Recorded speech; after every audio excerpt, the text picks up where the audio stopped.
the 16th.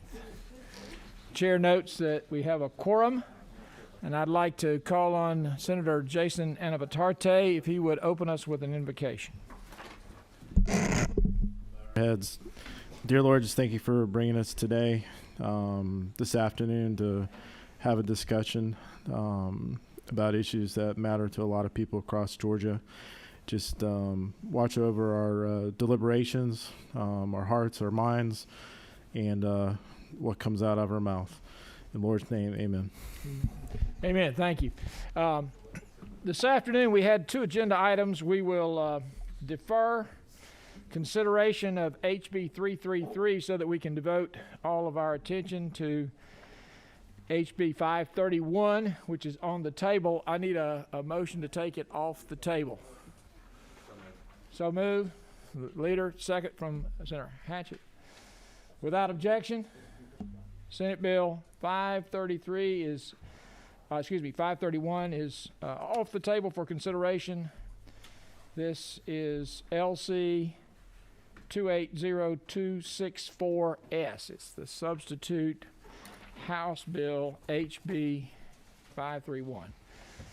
This afternoon we are happy to take input and testimony from citizens and from organizations across our state on this important legislation. We have a sign-up sheet, and unless some senator would like to make an opening comment or has a question, we'll proceed straight to witness testimony. Any senator wish to address HB 531? Just ask. Okay. Very good. All right. Without further ado, we will call on Reverend James Woodall. A couple of quick ground rules. Because of the number of individuals who wish to speak to this measure, we will limit input to 2 minutes. If you would like to provide additional testimony, you're welcome to do that in written form. So the first opportunity we have to hear from witnesses is Reverend James Woodall. Reverend Woodall. Just hold on a second, Mr. Woodall. The chair recognizes the minority leader for a question. Where am I talking? Number 2. Thank you. Is it possible we could have 3 minutes? We have How many people?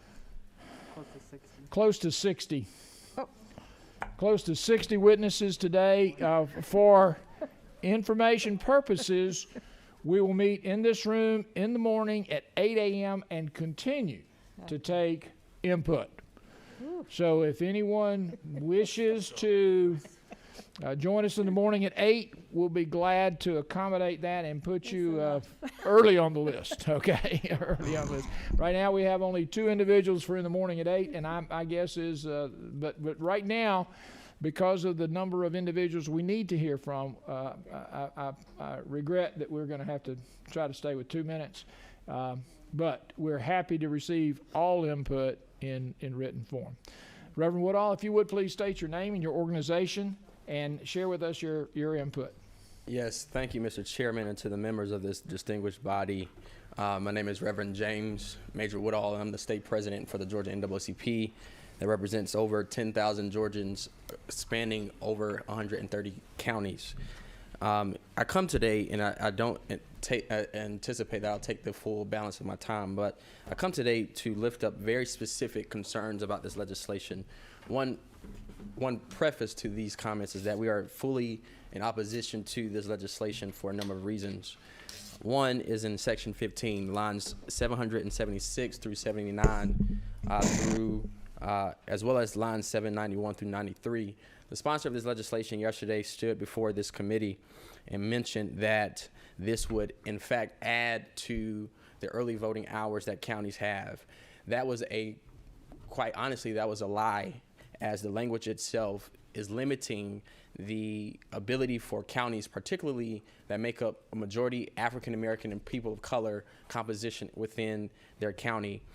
The Center for New Data suggested in their research that 10% of all Georgia's voters, which was over 7 million, might not add, utilized weekend voting. Of that 10%, in 107 counties, We have 159 counties here in this state. 107 of those counties saw African Americans vote at higher rates than self-identified white voters in the same county.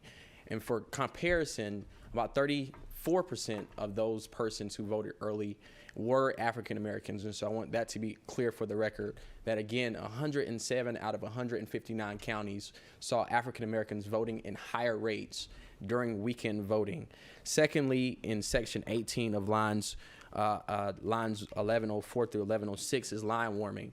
The chairman of the House Committee on the Special Committee on Election Integrity mentioned that there was not any line warming in Columbia County, and I'll mention that today, that there was line warming in Columbia County and several counties throughout this state. Finally, I'll list that in section 12, lines 470 through 71, drop boxes being used only during normal business hours in this legislation would very well defeat the purpose of having drop boxes at all, because you need to have somebody there at all times. The legislature has the ability to consider that proposal. However, I would suggest that we reject that proposal because it, again, defeats the purpose. And 24/7, there are security procedures in place to ensure ballot security. So I'll conclude there and just say that we do not intend to compromise on any of these provisions. Due to the complexity and the length of this bill, we recommend that this committee rejects this proposal in full. Thank you, sir. Thank you, Mr. Woodall. Our next witness is Marilyn Marks. Marilyn. I'm sorry, Marilyn. I couldn't get the T. Miss Marks, thank you. If you would introduce yourself and share with us your organization. Thank you, Mr. Chairman and committee members. I am Marilyn Marks. I'm Executive Director of Coalition for Good Governance. We are a small nonprofit, nonpartisan organization. We are focused on election security and transparency. I had 5 minutes worth of things I was going to tell you today. I'm going to try to boil it down really fast to say that I want to speak to you about the degradation of mail ballot security that is built into HB 531. Georgia has some of the strongest laws in the nation on mail ballot security. They're pretty much top tier.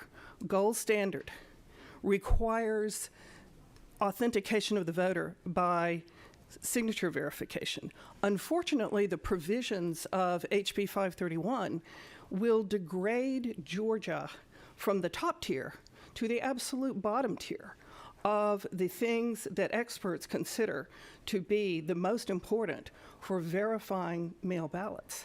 I hate to see Georgia go to the bottom tier because of HB 531. It is primarily because the driver's license number would be used rather than the gold standard of signature verification. The laws are great. There's only one small problem. The reason that we don't have confidence in the system is because we are lacking transparency and oversight by the parties and the citizens. All we need to do really is just to tweak the law a bit to be sure that there is transparency and oversight on a bipartisan basis, and you would have everything you need to maintain the absolute best laws in the country. Additionally, Georgia has absolutely proper controls today in the statutes regarding scanning of ballots. Going to an early scanning, you all have been given some incorrect technical information. You all have been told that the system does not count or tabulate as it scans. That's technically not true. And it is quite easy for an insider or for a hacker to go in, get that information, and disclose early vote totals or trends. I've been in the position to be able to see early trends. I know how hard it is when candidates, campaigns come to you and ask you to disclose that information. Georgia does not need to try to take that genie out of the bottle because it's too hard to put back in. There are excellent ways to control the scanning of ballots so that that does not become a security risk. and it's just not that hard to do. There are many more security flaws in HB 531. It doesn't need to be rushed into law.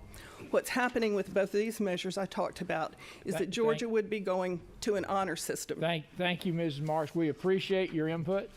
Okay? We regret the time limit is short. Thank you. I'd be happy to come back at 8 in the morning to finish up if time allowed. Thank you. We'd like to now recognize Pamela Reardon. Ms. Reardon? Yes. Thank you. I'm a citizen, and I'm a citizen of Cobb County. I want to thank you for taking up these election law changes. I know it comes at your peril, your great peril, and personal security, and everything that comes along with that, because I've been a victim of the same things, and doxing and spamming. But you know what? If we don't do it now, we won't ever do it. So we need to stand up to this, and we need to make these changes. I come for the bill, but I want also to have a flex day. He left already. And I agree with the NAACP president in this, and we need a flex day, and some counties could use the voting on a Sunday. I think that is very reasonable, and you shouldn't get rid of that. The problem with the two bills, I don't know which one you're going to end up with or put together, is that there's not a real good pathway to looking at election fraud and to remedies and penalties. Okay, so we have right now, because of open records requests, we know that there are over 200 cases, probably even 400 cases in the bottleneck at the Secretary of State's office. So those are waiting to be investigated. I have 4 of them myself on line warming. Yes, line warming is a problem because the 4 that I have, they were outside the door, not over the 150 feet, okay? And those are still in there. It's been 3+ months. Line warming, ballot stuffing, drop box stuffing, private funding, ballot harvesting are all illegal. But we still get it. It's like a bank robber. It's illegal, but they're robbing banks. So we have to find, and we have to prosecute, and we have to deal with this to make our elections fair and transparent. Now, in Gwinnett, they took, Gwinnett's, DeKalb, Cobb and Fulton took between $5 and $7 million of private funds. This is illegal, by the way, and it'll come out in the tax laws. It's illegal because lots of counties had none, so it's not proportional. Just in case I'm going to be out of time, lastly, I really, really, really want to emphasize that most of the problems that we saw were from no excuse ballots because we had so many of them. So we have to go back to 2005 and wonder why we got it in the first place, because there was no advance voting. So now that we have 3+ weeks of advance voting, we need to get rid of no excuse ballots. And we need that more transparency in our ballots, our box, our machines, and we shouldn't have to pay thousands of dollars to do court challenges and to go after this information. Thank you so much, and I really appreciate all the work that you've done. Thank and you, will Mrs. do. Reardon. Thank you. We appreciate your input. Our next witness is Giovoni Serrano. Is that close? Yes, that's close enough. Thank you. Good afternoon, everyone. My name is Giovoni Serrano. I am a community organizer with the Georgia Latino Alliance for Human Rights, GLAR. And in these past elections, we directed all of our efforts to mobilize the Latinx voters here in the state of Georgia. From every corner in the state, our purpose was for our community members to contribute to a transformative change here in our state of Georgia. As a canvas of the 2020 elections, we traveled to most of the 159 counties within the state. We witnessed how individuals would feel more secure to drop their absentee ballots at the drop boxes designated to them, because they feared that by sending them by mail, they will never reach where they were supposed to go, or they were afraid that they will be delayed and the vote will not be counted. So they love the drop boxes locations that were designated in their places. And one of the things that we have is that we should move forward and not backwards.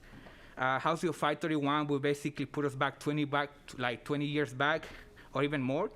Instead of opening up spaces, it will suppress the right to vote for many community members. The ballot drop boxes were very limited in many counties, and now we're trying to reduce the security of these drop boxes.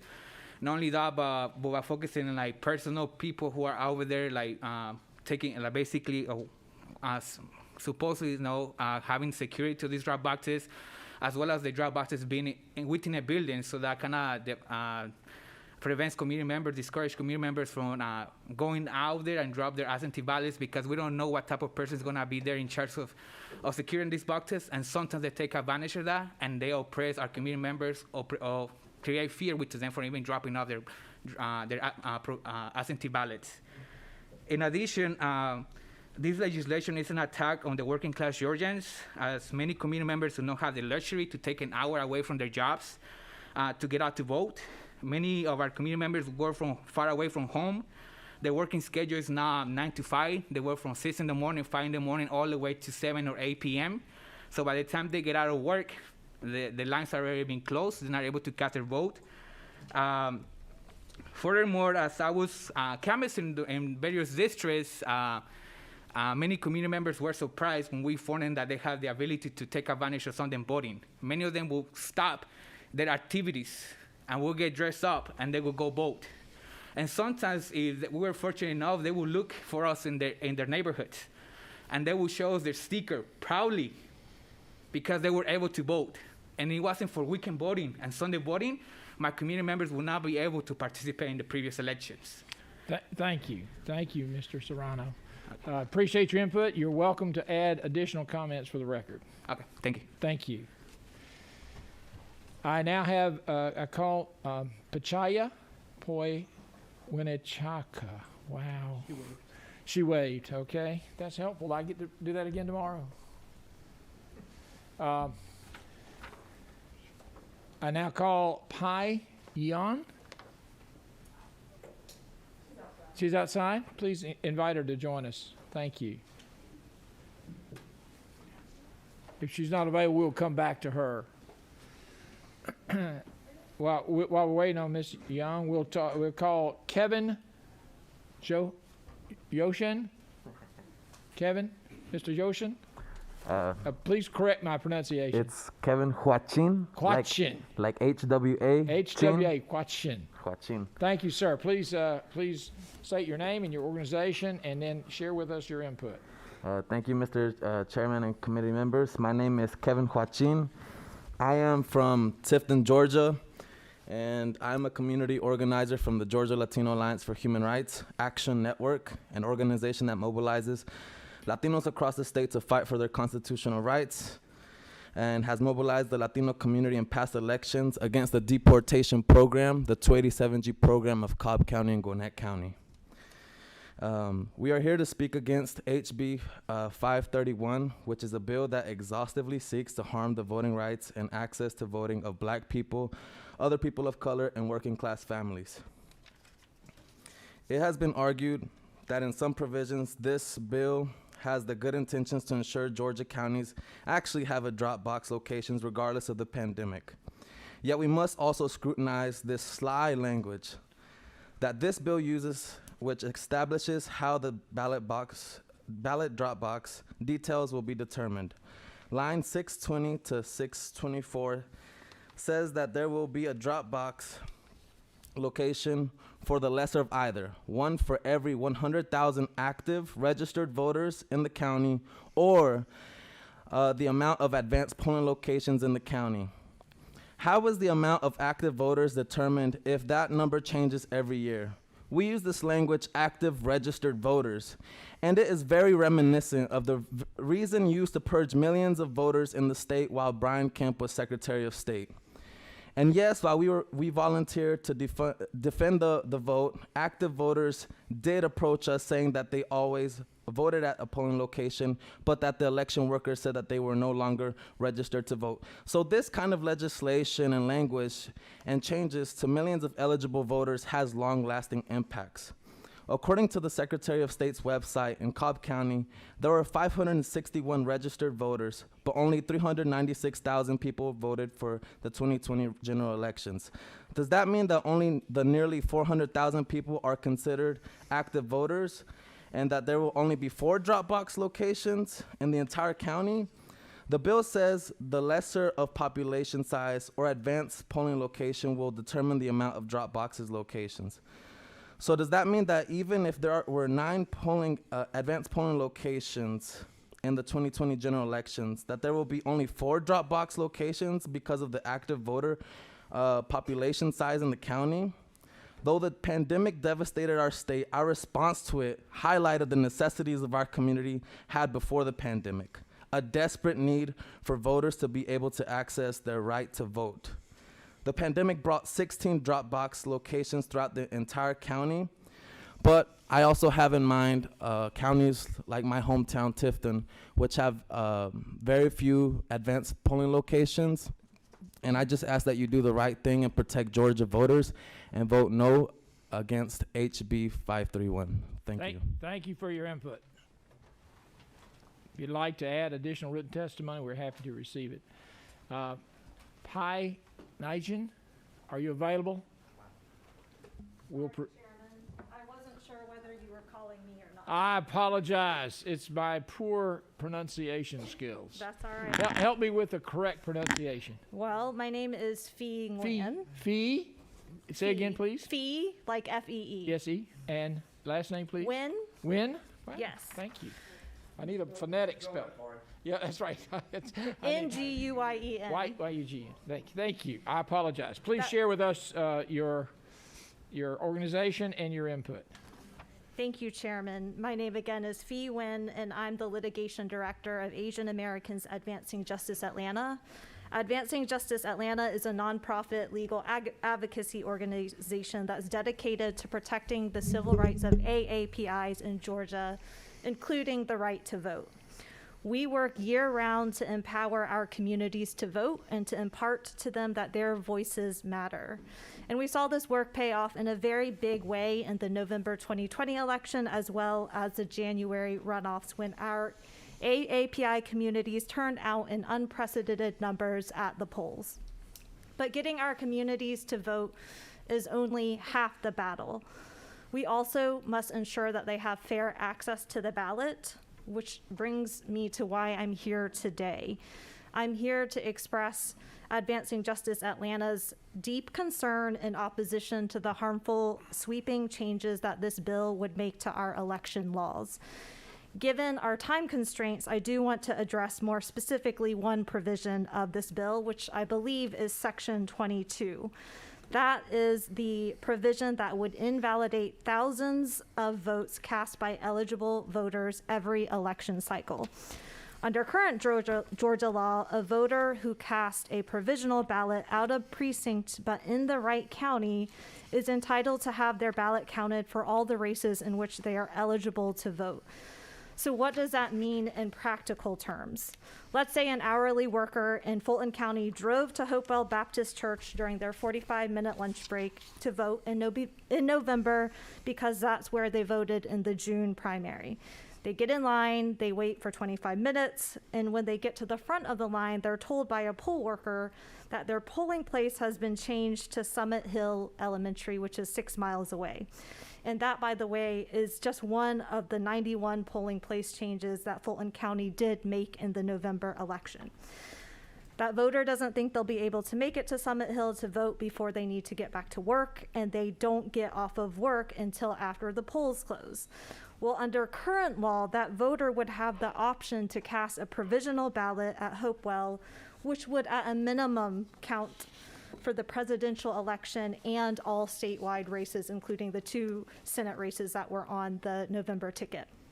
That critical fail-safe for this voter and for the thousands of other voters who for any number of reasons cannot get to their correct polling place on election day has been codified in our state's law for 18 years.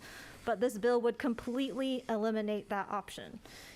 I previously had the opportunity to address the Special Committee on Election Integrity about this bill, and at that time, I urged Chairman Fleming and each member of that committee to think long and hard about whether there's any purpose that could possibly be compelling enough to justify such a direct and clear-cut disenfranchisement of thousands of Georgia voters. Thank you. Am I at time? You're a little bit beyond time. If Okay. you would conclude in the next Well, few I'll moments. just say Chairman Fleming was asked by one of his colleagues to address this concern, and he said that the reason for it was that counting out of precinct ballots might disenfranchise voters on down ballot races, and that the intent of this provision was to encourage voters to get to the right precinct. And I just want to conclude by saying that reasoning is at worst disingenuous and at best nonsensical, because the solution to protecting a voter from partial disenfranchisement cannot possibly be to disenfranchise them totally. Thank you. Thank you for your input. We're grateful that you share this and help us understand your position. I have a question, yes, from Senator. Is it possible for us to ask questions of the people presenting? Certainly a member I'll- of the committee can ask questions at any time. If you'd like to ask a question of a witness, you're welcome to do that. We have to recognize that in the essence of time, we I need know. to I'll do it. be focused. I'll be, All right. yes. Would, I would won't you like do it to often. request? I'll only do it when it's compelling. Very good. So Fee, could you return for a moment? Ms. Wynn? Huh? Miss Wynn, yes. Miss Wynn? Is Yes, that Fee- correct? Fee Wynn, right? Fee Wynn. Yes. Fee Wynn. I went home last night and I have a lot of friends who volunteer at polling places, and they said that from their experience, people sometimes had to vote provisional ballots because there was an error in the data. Have you found this to be true? I have found this to be true. Our organization has for 6 years now done poll monitoring in Gwinnett, in DeKalb, in Fulton, and in Cobb County. And each time we do encounter voters who show up at the precincts, the wrong precincts for any number of reasons, including there is an error in their My Voter page. We actually saw that in the January runoffs. There's also sometimes confusion about what the difference is between early voting locations and where people can go to vote on election day. We were at Lucky Shoals in Gwinnett County during the January runoffs, and our volunteers encountered 300 voters who were there in the wrong place because they were either confused or the information was wrong or their polling places got changed and they weren't timely notified of that. But it is your experience that sometimes they are forced to vote provisionally because there's an error, the state has an error in the data. That's correct. Okay, thank you. Thank you. Thank you, Senator. Thank you, Ms. Wynn. Thank you. We're now welcome Akalima Kordoker. I know this is painful for you because it's painful for me. I apologize. Please share your name and your organization. Yes, certainly.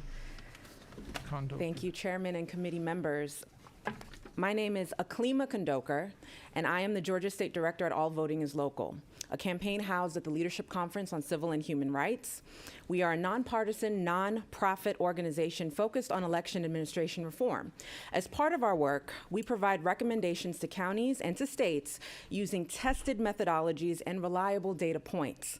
Today, I will talk about the Dropbox provisions of HB 531 that do not appear to be informed by tested methodology or trusted data points. I will talk about the efficacy of Dropbox's research recommendations about their use and the harm to both voters and counties should HB 531 pass. Nationwide, about 72% of Americans favor Dropboxes because they offer a free, safe, and effective method for ballot delivery. The United States Election Assistance Commission, the EAC, recommends at least one Dropbox for every 15 to 20,000 registered voters. Under HB 531, Dropboxes will be limited to 1 per 100,000 voters, far less than the recommended amount. This mandate would make the Dropbox codification meaningless, as voters will not have enough of them to use, as we would lose 194 Dropboxes statewide. Counties have already spent a lot of money to install Dropboxes. The most common Dropbox costs about $1,880, including shipping. In total, for the over 330 Dropboxes statewide, counties have spent around $623,496. These expenditures will be wasted under this bill. To be clear, drop boxes are already safe to use. Drop boxes, like mailboxes, are bolted to the ground. Unlike mailboxes, they are under constant video surveillance, and counties are already required to retrieve ballots on a regular basis.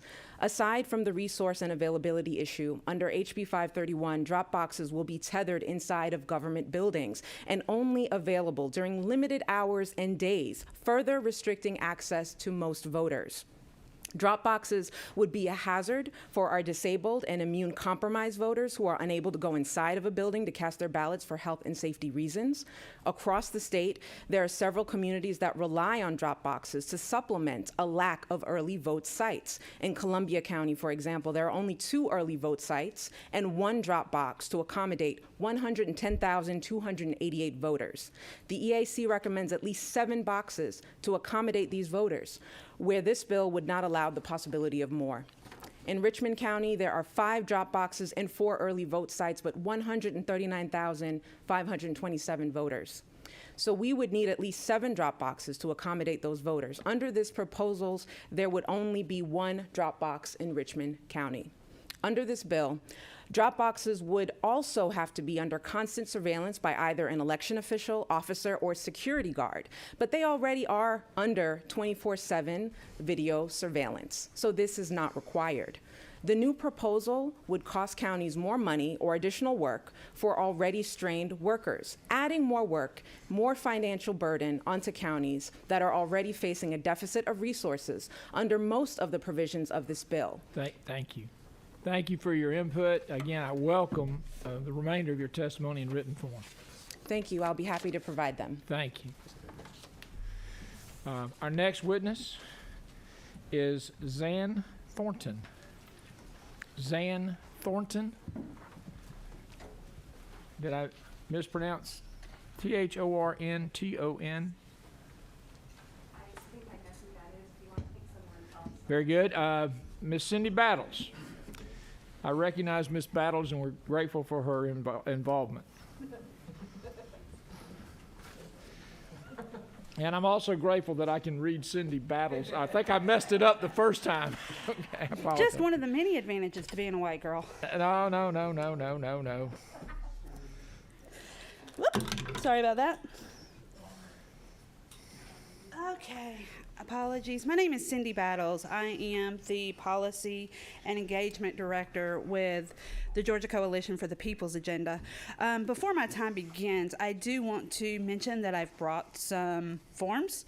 One of them is the statute that Representative Fleming was looking for yesterday, so that you do see that the current statute sets a minimum and not a maximum. The Brennan Center report, which shows that these statutes that you are considering would be more harmful to Black and brown communities, and a list of the counties that we were in the 2020 election cycle, which you will see also includes Columbia County. Thank you. And I quote, "Instead, Democrats are relying on the always suspect absentee balloting process to inch ahead in Georgia and other close states. If elections were like coastal cities, absentee balloting would be the shady part of town down near the docks, and you would not want to wander into it because of the chance of being shanghaied is significant. Expect the Georgia legislature to address that in our next session in January." Barry Fleming, the Augusta Chronicle, November 15, 2020. Barry Fleming wrote these words, and the Augusta Chronicle published it. Its purpose is to destroy voter confidence, perhaps to make them mad enough that they voted Republican in the Senate runoff. But given his words and the impact of HB 531 and some of the other legislation that we've seen, restoring our confidence and integrity in the election process means making sure voters who tend to vote Democrat can't vote. The Brennan Center has outlined in the report that I've provided how the current legislation disparately impacts voters in Black and brown communities. Representative Fleming says the important thing is uniformity. But our state is vastly different from the county to county, and uniformity in this case creates inequity. When my children were little and I fixed their plate, I gave my son larger portions. It's because he ate more than my daughter. A more recent example might be the governor of our state telling people in metro areas to drive to Southwest Georgia to get the vaccine because it's more readily available there. Uniformity creates inequity. Different counties have different needs, and multiple election supervisors, including those from rural areas, pointed that out during the House hearings on HB 531. Their concerns have been ignored, as were the concerns over the change in early voting hours, the changes regarding drop boxes, and the elimination of grant funding. County election officials have asked that this legislature take the time to research, study, and consider the needs of Georgia and before passing reforms. Wait until next legislative session, they ask, but their concerns are being ignored. I've provided you with a list of counties where our nonpartisan poll monitors were located, and you will note that Columbia County is actually one of them. However, the reason Representative Fleming might not have seen them or their snacks is because the population of Columbia County is around 157,000 people, and 76% of them are white, compared to just over 1 million people and 46.4% white and 44.3% black or African American in Fulton County. Election processes have impacts, and we don't send as many poll monitors to line warmers to Columbia County simply because we don't have as many lines. Thank you, Ms. Battles. We need to hear from other witnesses, but we appreciate your input. We appreciate your handouts. Fantastic. Here's the rest of my testimony. Thank you. Thank you for the remainder of your testimony. The next, we'll hear from Wanda Mosley. Ms. Mosley, thank you. Is there a clock that tells me how much time I have left? Or We'll set the ringer if you like, but what I've been doing is being generous with the 2 minutes. Okay. But we'll be glad to set a 2-minute timer, and you'll hear it ding. But it was a bit obtrusive, so I ask that we not use it. But no problem. Happy to. I'm keeping time, but I'm being generous. So happy for anyone else to share that responsibility with me. Well, I thank you in advance for your generosity. You're Good kind. afternoon. My name is Wanda Mosley. I'm the National Field Director at Black Voters Matter. I wanted to start by reading some information I found on the Secretary of State's website today, dated March 5th of this year. Let's see. Chairman of the U.S. Election Assistance Commission recently, again, this is dated March 5th, recognized Secretary of State Brad Raffensperger for his enhanced security measures and innovation during the 2020 elections.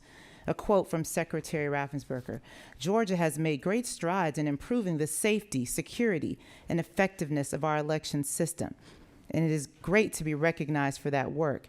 And yet, and still, weeks later, here we are finding ourselves in a time where our state legislature sees it fit to rush, to quickly fix something that clearly someone at the federal level doesn't even think is broken. So why the need for all of these new laws? These are rhetorical questions. I don't expect an answer. But what else I found on the Secretary of State's website today that was quite interesting were some results from the elections. Maybe those numbers will shed some light as to why it is that we need to limit access to the ballot box by eligible Americans, eligible citizens in our state who by right should have the ability to free and fair elections. So I took a look at Georgia Senate District 23, looked specifically at results and numbers related to vote by mail, and I saw that the incumbent received 7,215 votes, while his challenger received 10,848 votes. I thought that was quite interesting in a race that was ultimately decided about 60-40%. Also looking at Senate District 30, incumbent 8,933 ballots, vote by mail, challenger 8,781. I only give 2 examples, but I can assure you if you look down the lines across both chambers, you would see a lot of results that are quite similar, and maybe you would draw the same conclusion I did. Vote by mail might have been a game changer, or at the very least, lessened the gap between the person seeking those seats. So I would submit to you today, if you're not familiar with my organization, Black Voters Matter, we work with Black-led organizations, grassroots community leaders in primarily rural areas to help them build power. And to do so, we choose to build this power in electoral spaces. So we help folks get to the ballot box. We help them understand what's on the ballot. And we find this to be quite empowering in these communities. So some might even suggest that the work that we do is right and righteous. Maybe even somebody might call us a patriot because we are upholding those principles that the founding fathers of this nation built this great democracy on. Thank you, Ms. Mosley. And so for that, I say, appreciate you're your welcome. input. You've given us some good information. I would like to correct one fact, one point of fact. There was no incumbent in Senate District 23. Okay, I apologize for that. Thank you. Those numbers look really good, though. Thank you. I appreciate your input. You're welcome. Ms. Savannah Scott. Savannah Scott. We'll move on then to Ms. Toni Watkins. Ms. Watkins? Yes. Thank you.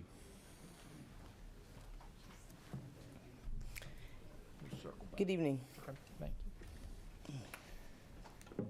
I am here today to express my strong opposition against House Bill 531 and implore you all, as our representatives, to do all that you can to make it as accessible as possible for Georgians to vote. My name is Toni Watkins. I am the Deputy Organizing Director at the New Georgia Project and the New Georgia Project Action Fund. Our organization has been fighting for Georgians' access to the polls since inception, and unfortunately, we continue that battle against House Bill 531 today. My role within the organization affords me the pleasure of speaking with Georgians all across our great state. Through these conversations, I've been able to see the need for accessible voting options in every election to ensure Georgians have free and fair access to the polls. After reviewing House Bill 531, I was enraged by how the majority party here under the Gold Dome is working to make casting a ballot more difficult. The general and runoff elections had historic voter turnout, made possible through the multi-methods of voting that our state offers. Does it come to any surprise that the majority party, after losing, would want to limit the right to vote? Every citizen of Georgia should have ease of access to a ballot, whether that's early voting, absentee voting, or heading to the polls on Election Day. I hope that as you review House Bill 531, you'll take in mind the tactics that some of our lawmakers are putting into place to bar back Black voters from the polls and vote against this egregious bill. So let me close with a few quotes from a few individuals that we know very well. On November 9th, according to the AJC, Lieutenant Governor Jeff Duncan said, "There's no evidence of voter fraud or irregularities in Georgia." Additionally, Secretary of State Raffensperger said there are no known verifiable instances of fraud in this election. The following day, November 10th, the AJC reported Republican Cobb County Chairman Mike Boyce said that national leaders need to, and I quote, "respect the outcome of the election and transition in grace." As we come off of one of the most successful elections in Georgia, let us all work to ensure that every single eligible voter gets to vote unobstructed in every election. Thank you. Thank you. I appreciate your input, Ms. Watkins. I appreciate your focus. The next witness will be Mr. Garland Maverito. Mr. Favorito.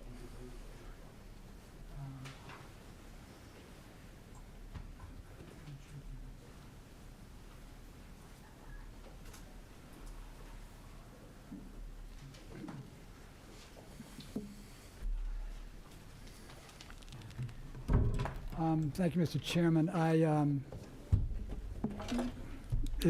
Can you tell me if Aviva is next, the next speaker? I'm sorry. We're just trying to coordinate. You need to continue with your testimony. Okay, well, I just wanted to bring to your attention the anti-audit provision in this bill, and that is the one that it prohibits the Secretary of State from extending certification for hand count audit. Hand count audits are essential for transparency and integrity. There should be no impeding on the Secretary of State's office for that. Y'all might be aware that we won a landmark decision yesterday to inspect the ballots at Fulton County.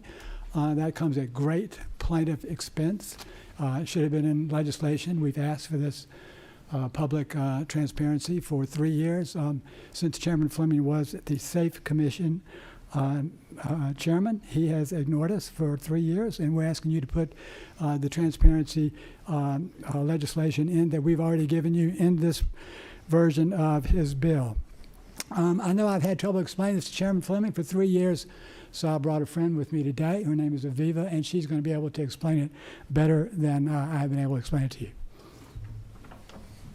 Thank you. Thank you for your testimony. We look forward to her sharing.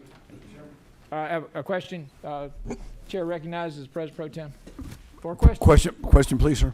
So you were referring to the Fulton ballots, is that correct? That's correct. As the county as a whole, or are certain Senate or House precincts?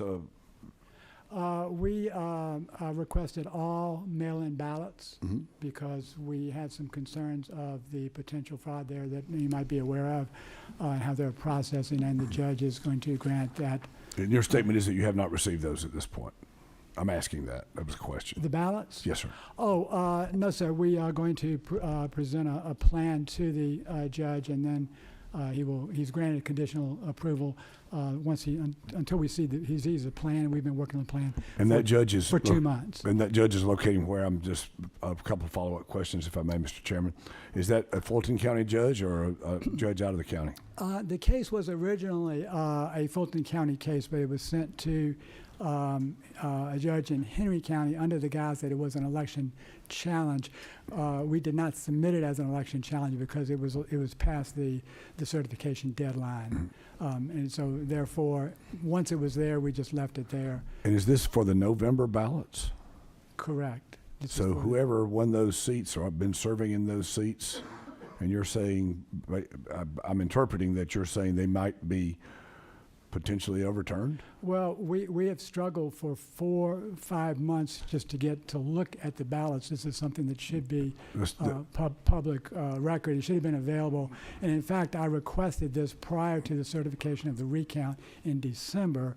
However, Fulton County denied the open records request, just ignored it, which is another part of the case, multiple violations of the open records request by Fulton County over a period of some time. So it would be your opinion, I'm asking this, I'm not trying to put words in your mouth. How would you characterize the efficiency or the accuracy or the legitimacy or the overall confidence that you have in that process in Fulton County? I have little or no confidence in the process, not just in Fulton County, but in the process in general of Georgia voting, unverifiable voting, the lack of transparency that we've explained, and several other issues. It's not just a Fulton County problem. It is a statewide problem. It's not just your frustration, but the frustration from the previous individuals giving testimony. Great remorse and great regret that all of y'all are experiencing this frustration. And as an elected official and as I hope a holder of the public trust, I apologize for your experience and the experience of the other individuals that have spoken before you. Thank you for being here today. Thank you, sir. And if I could just say, we are very encouraged from we have a chance to fix this. The good news is that this committee has a chance to fix this for the future. Just with the public transparency recommendations we've already made. Chairman Burns and I've had a wonderful conversation about it. He completely understands, and we're looking forward to some good provisions out of this committee. And we really appreciate the fact that you've been willing to listen to us. Thank you very much. Thank you very much. Thank you, Mr. Chairman. Thank you. We'll now hear from the next witness is Ginger Bradshaw. Ms. Bradshaw. Hello, thank you so much. I appreciate what y'all have done on SB 241. And I just want to say I'm a citizen. I'm not here representing people. I'm very distraught about the November and the January 5th election. I I don't want to be politically correct. I believe that these elections were an atrocity. I live in Fulton County. There are over 400,000 votes now that they say there's no chain of custody. So we do have serious concerns, and I don't care what the governor says. I don't care what the lieutenant governor says. I don't care what the Secretary of State says. The majority of Republicans, and I think Democrats too, in this state, know that this was an absolutely illegal election. And so I am with Garland. I appreciate you really looking at these things. You know, there's this many things on the list, and I have 2 minutes, but I also live, I can watch the early voting from my kitchen window for Fulton County. The first day of early voting is busy. The last day of voting is busy. The 3 weeks in between, it's crickets. You can walk over there and vote, and there's 5 people in line. So initially when I came, my thought was, let's condense early voting. We're paying money for all of this. Well, I came to a hearing I don't know, a week or so or 2 weeks ago, and I mean, you would have thought that nobody could vote in the state of Georgia. And particularly the November election, there was no opportunity not to vote. But I also feel like as a citizen that voting is a right, but it's also a privilege. And it shouldn't just have to be, would you vote? You go ahead and vote now. You need to find out where your polling place is going to be. You need to do some work to have your vote count. I don't think anyone should be disenfranchised, because every legal vote, the person that takes the time and the effort and the energy and educates themselves to vote should be counted. So all these illegal votes that I think were done, not only did they disenfranchise my vote, but they disenfranchised your vote, and your vote, and your vote. So I think it's really important, I'm going to stop, that y'all look at this. Y'all are smart people. You know what's right and what's not. None of you want to disenfranchise anybody, but do your best to come up with the best bill that you can for Georgia. And then we got to get rid of those Dominion voting machines. Thank you for your input. We now look forward to hearing from Alex Wan.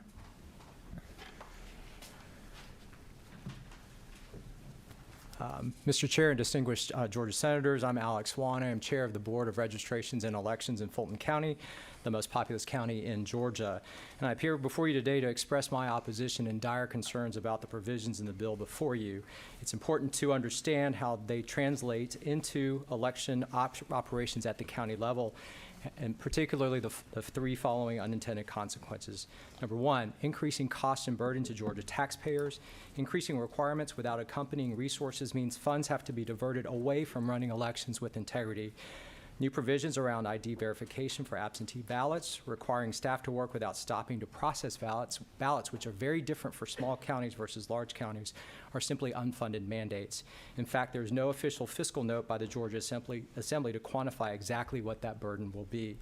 And eliminating access to valuable grants and resources that we in Fulton and 42 other counties in the state strategically deployed to protect election security and protect Georgia voters during the pandemic will ultimately force counties to simply choose between reducing access to the ballot or raise taxes.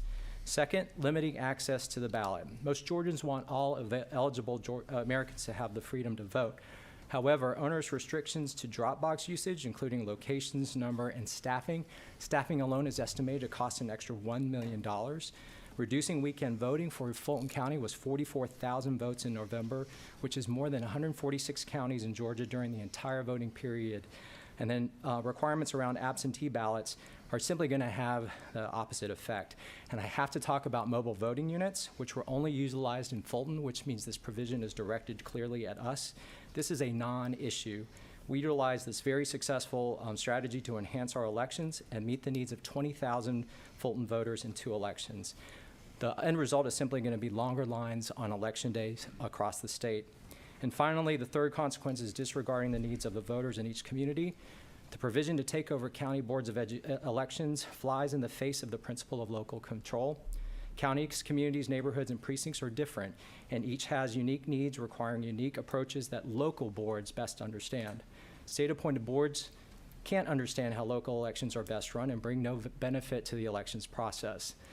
If we truly share the same objective of fair, secure, transparent, and accurate elections, I implore you to seek input and feedback from those in Georgia counties, small, medium, and large, that have been running elections in Georgia, some for decades. Thank you. Thank you for your input. We'll now hear from George Balbona. Mr. Balbona. Hey there. All righty. I'm not going to focus upon the litany of terrible ideas that make up HB 531. Clearly, they all have but one goal: voter suppression. Am I interrupting you, sir? Thank you. Please continue. I want to speak about the legislators who support this abysmal bill. They're the usual suspects. They are the little men with little minds and little hearts who blindly support big money. What will be your legacy? What will you tell your friends and family about the injustices you're attempting to perpetrate via HB 531? I'm wearing a t-shirt celebrating the bravery of Georgia Representative John Lewis, who dedicated his life to improving voting rights, not just for his constituents, but for every eligible voter. Not just for, what will be the words used to remember your life and your actions? What will you tell your children about the actions you took today to diminish the defining principle and foundation of American democracy? Let me loosely paraphrase the immortal words of Joseph Welch. Until this moment, Senator, I think I never really gauged your cruelty or your recklessness. Let us not assassinate Georgia election code further. You have done enough. Have you no sense of decency? Thank you for your input. We're now happy to welcome, I believe it's Al Delmas, AU. Is it AU or? Handwriting is horrible. It's Elizabeth. Elizabeth. Yeah. I'm undercover, so sorry. Okay, so Elizabeth. Elizabeth Ann Delmas. Ann Delmas. Okay, so it's Ann. I apologize. Thank you, Ms. Delmas. I've lived in Sandy Springs for 22 years. I've never been involved in any election, putting signs up, anything, until this presidential and the Senate races. I retired in August after 22 years, well, actually 40 years with federal and state law enforcement. So I've always worked criminal investigations and been around criminal investigations and civil investigations, and always been law enforcement work. I helped with the elections for the presidential and the early voting on Presidential Day, and then with the Senate races. I cannot tell you, I had never been involved, so I wanted to learn the process. So I spent a lot of time with some really good poll workers who were kind enough to walk me through the process so I could understand how the process was supposed to work. I did it in Sandy Springs, I did it in East Point, and they could not have been kinder with trying to explain the process, because you can't know if there's fraud if you don't know how it's supposed to work. I cannot tell you how disturbed I was after the presidential and the Senate races by so many levels of vulnerabilities in the system. It is endless, especially with the no excuse absentee ballots, from the very beginning of them to the end of them. I mean, I went to the Georgia World Congress Center for a week, watched them. That process, it is just unbelievable. After listening here today, I just want to tell you guys that we need the changes that are being sent. We need them desperately if we want honest elections. And I don't want my candidate to necessarily win. I just want everybody to vote once, and it counts. It's an honest election. We need all those changes. Thank you guys so much for supporting this. I had no idea the level of abuse and just things. Everybody wants the same thing. We just want honest elections. So we need checks and balances in the system to make sure that's what we have, because we don't have it right now. And I keep hearing that, and I wasn't going to get involved in all this, but there's no evidence of voter fraud because they haven't looked at anything. I mean, I was a supervisor with the Department of Defense. I worked many criminal investigations. I supervised them. You can't just look at, if you don't look at anything, there's never going to be any evidence of fraud. You have to look at the allegations and actually delve in to find out if there's something there. But mostly, thank all of you for looking at this. I cannot thank you enough. There's so many people. I had no intention to speak here today, but Thank you. kudos and thank you guys. Thank you for your input. Thank you. Thank you for your input. Scott Hall. We'll hear from Scott Hall. Mr. Chairman, if it's okay, I'd like to defer my comments to 8 o'clock in the morning. You're welcome to do that, Mr. Hall. We'll put you on the top of the list. Maybe not the top, but close to the top. How's that? Katherine Davis. Ms. Davis, Katherine Davis. Thank you.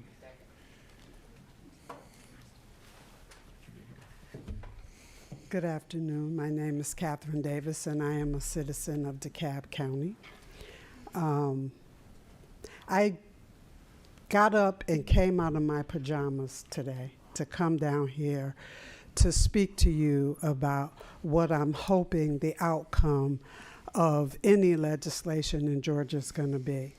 I am old enough to remember what it was like to live in Jim Crow America, where black people could not vote,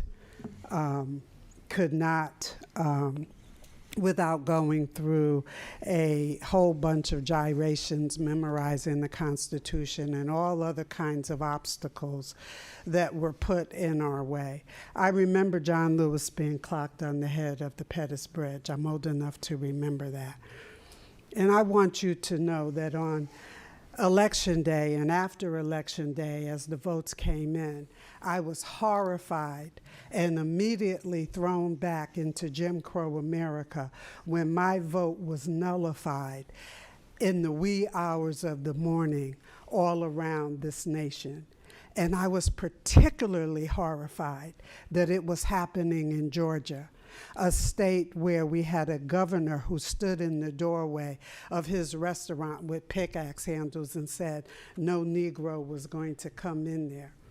I want you to know that whatever system you come up with, I want to believe that my votes will no longer be nullified by anyone, that whether it's a drop box that didn't have the appropriate chain of custody, whether it's someone feeding ballots into the machines in the wee hours of the morning, whether it is flipping votes from one candidate to another candidate illegally, whatever it is, whatever system, ladies and gentlemen, that you put in place, please make it transparent so that I can have confidence in this state that my vote will never again be nullified by someone else's desire to cheat, to put someone in office that wasn't a duly elected candidate in this state.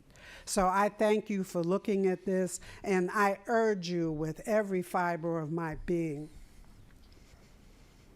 Voter suppression is when you nullify my vote by feeding ballots into the machine that weren't cast by people, by elected citizens. Please, whatever you do, let Georgia come out of the bottom, out of the pit of discrimination that Georgia is so known for. Let us come out of that and lead the way into voter integrity with a bill that is absolutely going to welcome transparency so that I can see that my vote was not nullified the same way black votes were nullified in Jim Crow America. Thank you very much. Thank you for your input.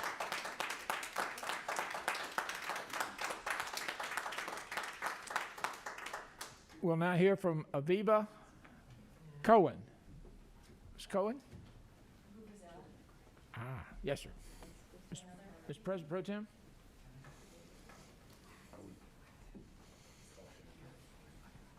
Yep.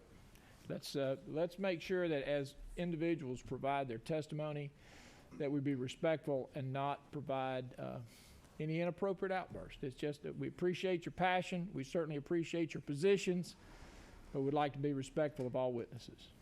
Thank you. Ms. Cohen. Is that close? Vuvuzela. Sorry. Close. Aviva. My brother-in-law is Cohen. Okay, well, Aviva. Thank you for having me. Thank you. Yeah, I think so. This is a unique way of sharing your input. Thank you. It's a nice break. It may be indeed. No. Drinks will be served.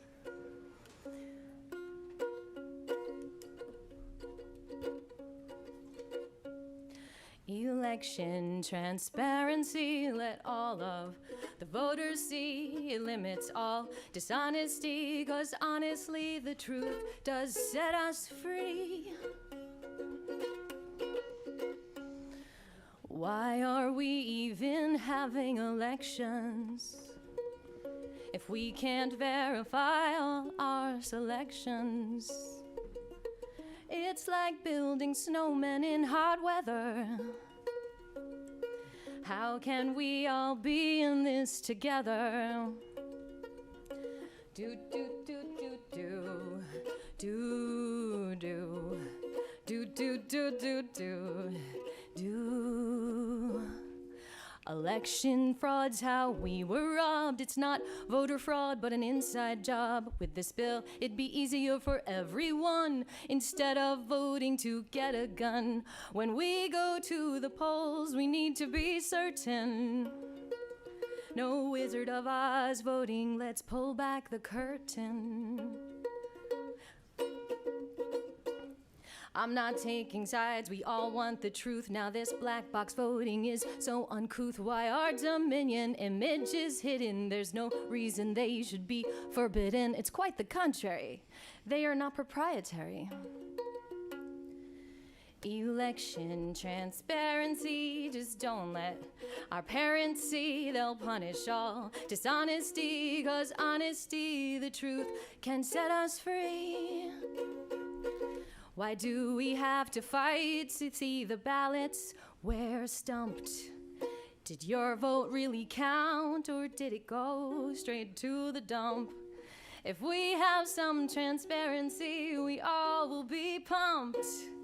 No matter what side you're on, election integrity will get us over the hump. Do, do, do, do, do, do.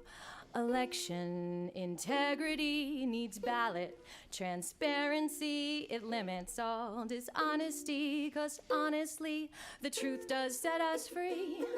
The truth does set us free. The truth does set us free. Do, do, do, do. Do, do. Do, do, do, do, do. Do, do. Thank you very much. Thank you. Thank you.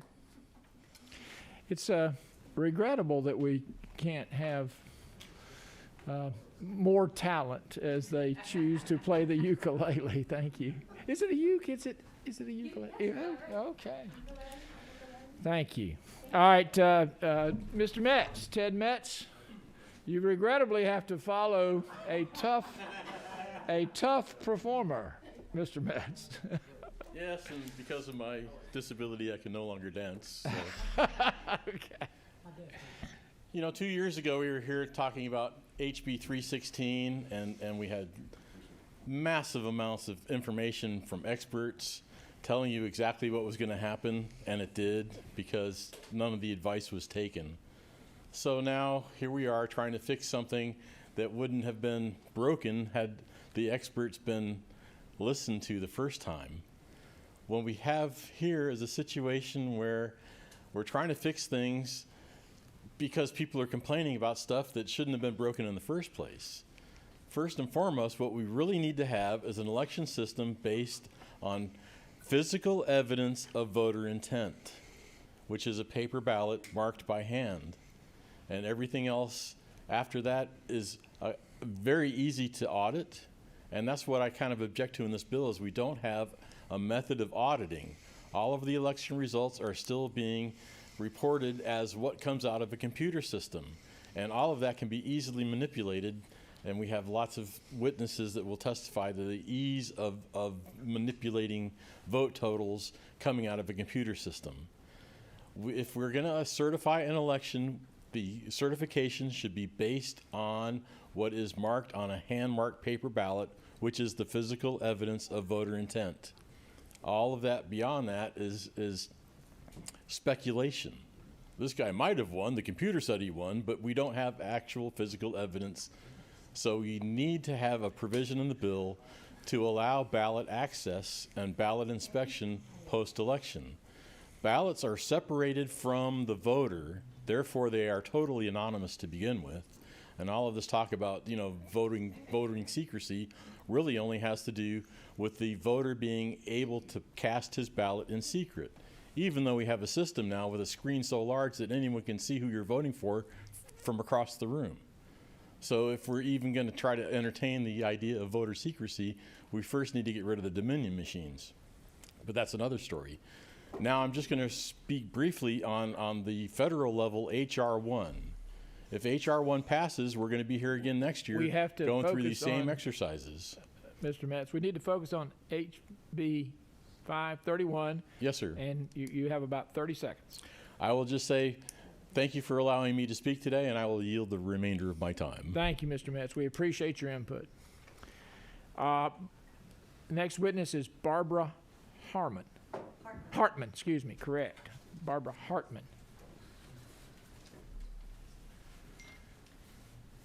Okay, I'm going to start out before I speak by saying that if Fulton County had nothing to hide, they would encourage the inspection of ballots because that gets rid of the suspicions. But if they continue to hide these and not allow inspection, then that points to guilt.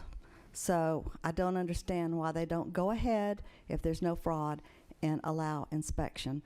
Okay, now I encourage you to vote for House Bill 531, and I'm here to speak on the transparency issue and the lack of transparency and the lack of checks and balances of our election. If you want any examples, feel free to question me. I will give you a bunch. I've been a poll worker and manager for almost 30 years, and in this November 3rd election, I was a counter and an auditor. I also did poll watching in 2 of the other countings, and I poll watched 5 different early voting sites, and I did the poll watching at the World Congress Center. I've seen enough lack of transparency, suspicious activity, and downright fraud that I'm dismayed and saddened by what I have witnessed, but even more so by the denial of our leadership that this has happened. I can only speak for Fulton County. In Fulton County, I saw many violations of election code, such as voting more than once, filling out absentee ballots in another name. That's a felony. Ballot harvesting at senior citizens and nursing homes is also a felony. And as we know, some of those folks have been identified, but they have not been held accountable. There have been no penalties. We need to have penalties in this legislation. And it is up to you, legislators, to restore our faith in getting truth and honesty back into our elections. And I feel that if you guys turn a blind eye and not correct the infractions with this bill, you will only aid and encourage the fraudulent behavior to continue. We need the penalties, and we need trust in our most precious voting rights. Thank you, and thank you for all you've been doing, too. Thank you for your input. We're now happy to hear from Jeffrey Johnston. Mr. Johnston.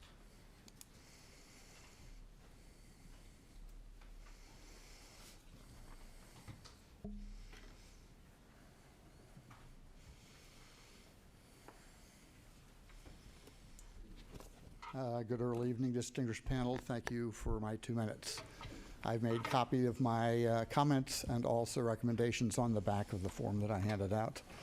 I'm Jeff Johnston. I live in Milton, Georgia. I've lived here since 1996 and voted in every election. And I'm in the business of data breach security remediation and the related project management. My comments this afternoon are related to the need for increased transparency around all aspects of Georgia election ballot counting, issue identification, and results tabulation and tracking. HB 531 addresses the issues of updating rules, election procedures, ballot procedures governing Georgia elections, so on and so forth. HB 531, as it is currently written, is silent on the issue of the transparency required to identify, capture, evaluate, and report on election anomalies, as opposed to ballot anomalies that might occur after a legally voted ballot enters the voting system. At the bottom of the page, I provided several additional code recommendations to address the transparency, and I suggest those be added to HB 531. Just why did I come down here today, okay? In my past work for a large Atlanta-based company that experienced a major data breach in 2017, there was one area that all of the auditors that I interacted with, and there were many from different constituencies, were keenly interested in. That was the area was required transparency, specifically around the involved computer system or computer, its access, by whom, when system updates took place, by whom, and the ability then to forensically analyze exactly what happened, when, in the process of whatever the related issue was. I'm pleased to report, although the company is not, that they had to enter into a consent decree where all of these transparency issues were resolved that way. Their cost, the fine, because they didn't do this, was $700 million. Okay, so we talk about what is the cost of putting this in place, and I go on specifically about sysadministration procedures, so on and so forth. It's probably less than 3 cents a machine. Why do I say that? Every company using a computer, and everyone in this room, if they own a laptop, desktop, or a smartphone, has automated sysadministration logs and audit logs that, if they were turned on, will document the interaction of that device with a high level of transparency and store that information indefinitely. Why don't the voters of Georgia get the same assuredness about their vote from our state's voting procedures and ballot counting applications? Why? Thank you for your time. Thank you, Mr. Johnson. We appreciate your input. Ms. Sarah Tyndall Gazal. Yes, thank you. Thank you. Thank you, Mr. Chairman, Senators. I appreciate the opportunity. My name is Sarah Tyndall Gazelle. I'm a Cobb County attorney. I'm here to speak today on Section 22 of HB 531 on provisional ballots. There is no rational basis for discarding rather than counting out-of-precinct provisional ballots from otherwise eligible voters, and in fact, to do so would be in violation of federal law, 42 U.S.C. 15482. This measure would have a hugely disparate impact on black voters. In 2018, for example, approximately 72% of the provisional ballots that were counted were Democratic votes, with black voters overrepresented within those Democratic votes by more than 20%. Contrary to what you have been told, out-of-precinct provisionals are nothing new in Georgia elections. According to the Secretary of State's website, we have seen from every general election from 2012 onward, which is the elections that we have the data for, anywhere from just under 7,000 to more than 12,000 valid provisional votes cast in every single general election. Out-of-precinct provisional ballots are driven by two factors: Election day polling locations that double as early voting locations, and polling location and precinct changes. Fulton County proves this. November 2020 saw a reduction in election day votes cast by 25% because so many votes had already been cast in Fulton County. Despite that reduced number of votes, we saw twice the number of provisional ballots cast in Fulton County because there were 90 polling place changes in the months leading up to the election due to COVID. Redistricting will lead to massive changes in precinct lines and in district lines. And these changes will be concentrated in the metro areas because this is where the greatest shifts in populations have been, and that's where the lines are going to change. These changes will lead to a total disenfranchisement of voters if they cannot reach their assigned precinct. If the actual and not the pretextual goal were to reduce down ballot votes not counting a more narrowly tailored solution to the problem with such a disparate impact should be contemplated, such as investing in voter education and outreach, mandating that poll workers stand outside precincts to check and redirect voters, or following the model that Senator Harrell outlined yesterday in giving voters their actual ballots. What makes this provision particularly damaging is that it's final and irrevocable. A provisional ballot is a voter's last opportunity to have their vote counted and their voice heard.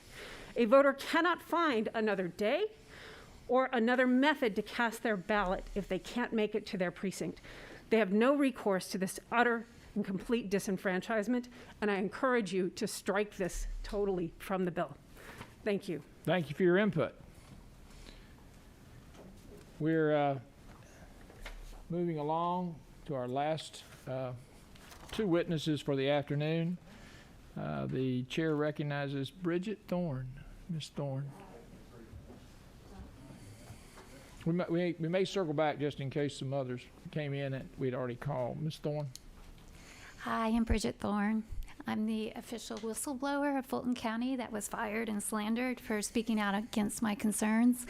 And I want to reiterate, all of you who say there was no fraud, it hasn't been investigated. The Secretary of State, I submitted my concerns before the election, so it didn't matter who won and who lost. It hasn't been looked at. No one has looked at my concerns. I've seen people printing ballots late at night in the warehouse when I worked as a Dominion poll tech prior to the election on Sunday night. I want you to know I am missing 400 blank absentee ballots that Fulton County, they don't know where they are. We had asked the witness to address the bill that is on the table. That's HB 531. So HB 531, I applaud your efforts to try to fix this system. I don't think the bill goes far enough, although I do agree the out of precinct feature is something that, as my experience as a poll manager, could be used for people, because Fulton County is so inept. I've had neighboring precincts where their lines are a mile long and I have no line. It's just that they strictly don't know how to run the machines. So I have people who come to my precinct and are like, we want to vote here out of precinct. But it doesn't go far enough. The residency requirement, you need to keep people who are stakeholders in this community working your elections. Fulton County circumvents this law. They've put so many people in a precinct that are out of county. They're not stakeholders. In the warehouse, nobody lived in Fulton County when I was down there working except my daughter and I and maybe two other people. They even had people from out of state, from Baltimore, setting up our election. They had access to printing ballots. Anyone in the warehouse had access to printing as many ballots as they wanted.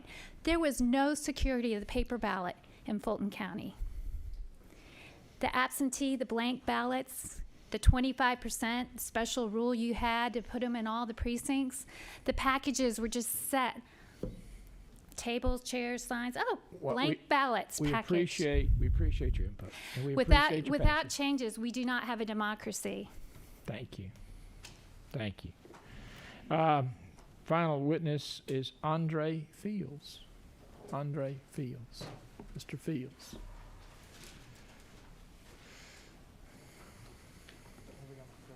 Yeah, we'll start with that. Thank you, Mr. Chairman. I'm going to be reading testimony from a friend of mine, Albany City Council Commissioner Demetrius Young, who could not be here today, so he asked me to speak in his stead. HB 531 will limit the freedom to vote for Georgians of all walks of life, while also making it harder for counties to get funding they need to run elections with integrity. It is a concerted attack on both voters and county election officials, and specifically would harm the voters I represent in Dougherty County. In addition, they would cost our counties millions of dollars.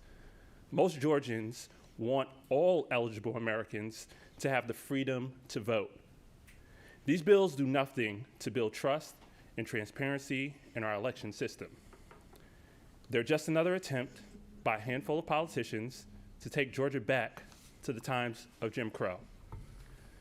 For the 2020 general election and 2021 Senate runoffs, at least 43 Georgia counties received grants and private funding from non-governmental organizations to support successful administration.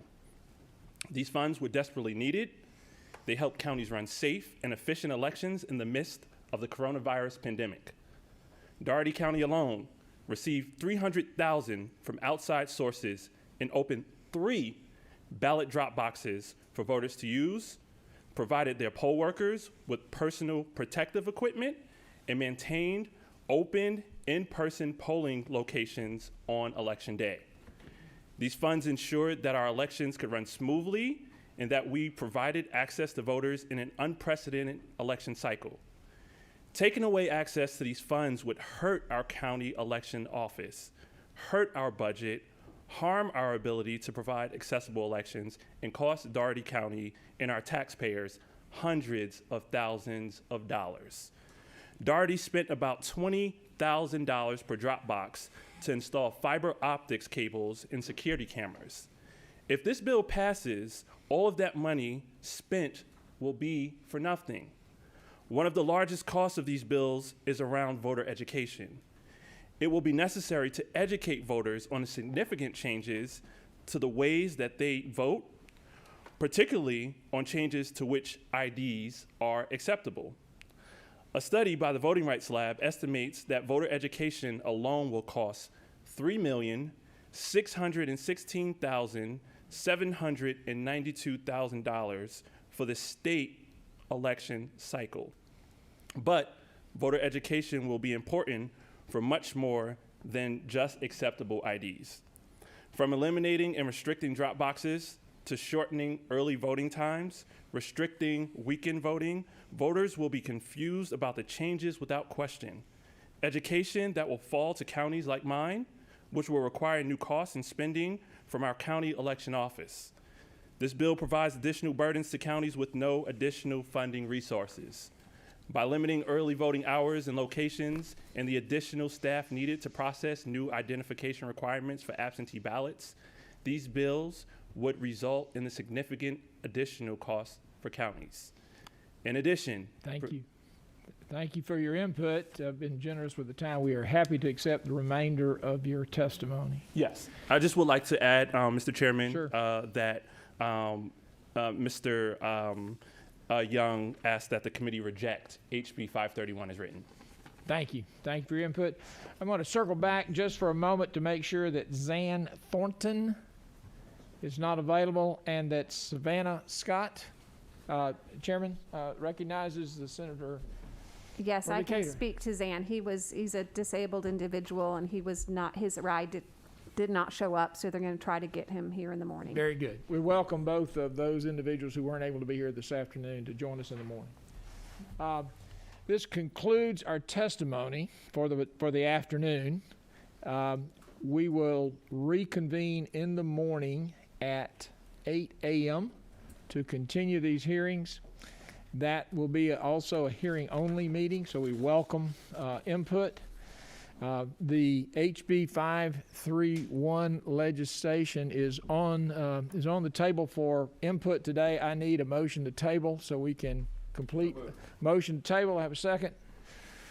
Second, Senator Hatchett. Without objection, we'll table 531 again to pick back up in the morning and continue this discussion. I want to thank those of you who've been with us this afternoon.